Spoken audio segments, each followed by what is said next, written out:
So let me ask you a question about this, the CTD and ILD issue. Yeah. Um, so I've always wondered, and I still don't understand this, in somebody with a known CTD, like let's take rheumatoid arthritis or scleroderma, like the patient already has rheumatoid arthritis, and then they develop an ILD. Why would you ever biopsy that patient? What are you looking? You're certainly not looking for us to tell you it's a CTD-ILD, right? Because there's already a CTD. Why are those patients biopsied? So there's probably a few reasons for that. I will say that we don't frequently biopsy those people. I mean, I think that you guys only see the ones that get biopsied, right? By Yeah, yeah, definition. And right. so the majority of patients with a known CTD won't get a biopsy. Yeah. Um, Sometimes you're looking for something else, right, outside of the ILD world when you do the biopsy. And sometimes you're looking for potentially, the type of pathology that could um, sway your treatment, right? Like if you're really not sure if this is more of an NSIP pattern or a UIP pattern, how strong are you going to push for antifibrotics? I think that that's sort of a weak indication, but sometimes that happens. I do think inexperience plays a role that a lot of people still don't have a full understanding that you probably don't have to biopsy a lot of those patients. Um, so I think there's a variety of reasons that someone with a CTD would get a biopsy. I think more interesting to me, or just as interesting, is like, who says that a patient with a CTD-ILD can't get, I'm sorry, with a CTD can't just get a different ILD, right? Yeah, yeah, Why can't a rheumatoid arthritis patient get hypersensitivity pneumonitis, yes, right? yeah. And so, So, yeah. there are some times where it's, warranted. Right.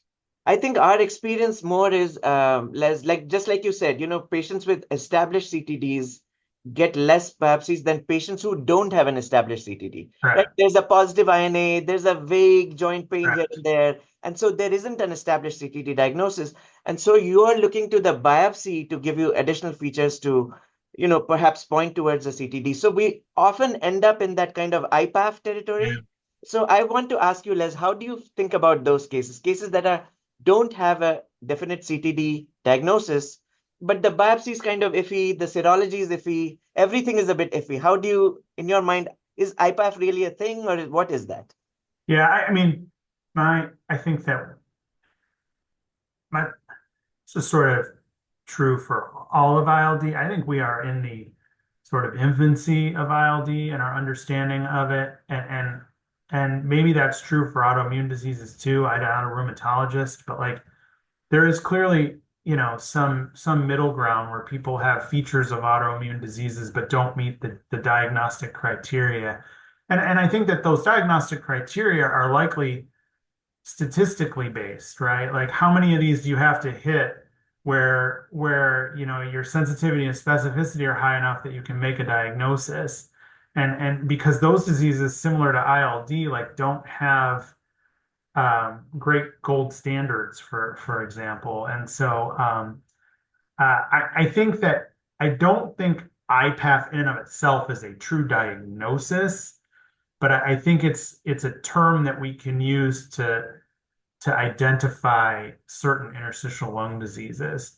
And then my personal bias is taking all the information I have. Do I think that these patients fit a more sort of inflammatory profile on that end of the spectrum, or are they like more on the bland fibrotic end of the spectrum? And then I base my sort of treatment decisions on that. Right.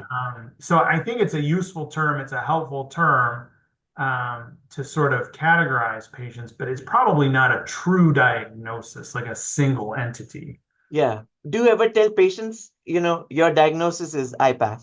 Do you ever do that in clinic? I don't. I usually say, you have something on the spectrum of an autoimmune, lung disease.